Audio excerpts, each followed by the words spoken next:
And you touched on how you and your wife had taken classes at MIT and Harvard and other places to, I suppose, build a bridge between the world that you left in Brazil and the new world and the new culture that you want to become part of in America.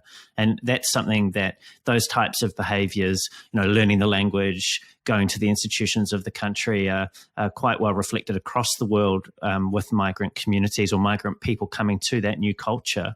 I understand as part of this, you also took accent reduction classes. And this for me was fascinating. I'd never considered being a native English speaker, although I do speak Kiwi English, which might be a bit hard for some of our American friends to follow along, that you would actually go to such lengths to fit in. And then I thought about a friend of mine, Robbie Allen, who's also been on the podcast, and I'd heard him give a talk, and he's a Kiwi European who speaks English natively. And he'd given a talk, I think it was to Mind the Product or somewhere else like that, where he was putting on an American accent. And that really, of course, I know how Robbie sounds normally, and that really stood out for me. And so my question is, how do you walk the line as someone coming from one culture into another, like the United States, between fitting in and being who you are?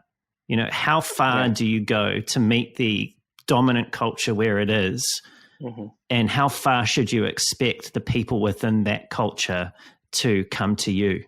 Yeah, it's difficult and it's troubling, to be honest. Where you're talking, I just remember that movie, Sorry to Bother You, which there is like a character who's black and he's selling stuff and he's just do this like white American accent, and people are just like more prone to buy things from him. Whereas if he use his tone of voice normally, then people would just not buy things. So it's similar, right? Like if you think about it, the reason why we're doing this might not be okay. It's not okay for sure, but we're surviving. So you have to sometimes do things that you don't feel like it's ideal, but it's part of the journey.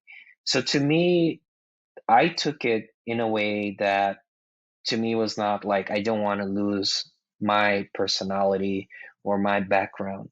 I just want to make sure that I feel confident and I feel good when I speak. So people understand that when I'm confident, and two, they can really understand what I'm speaking about. And the classes to me really helped in that sense, because I learned how to communicate in a way that one, they would understand, and two, I would again feel confident. But it's troubling at the same time, because if you think about it, it's like, okay, like, do I want to sound like someone that I am not? It's confusing. It's definitely a little weird if you think about it with time.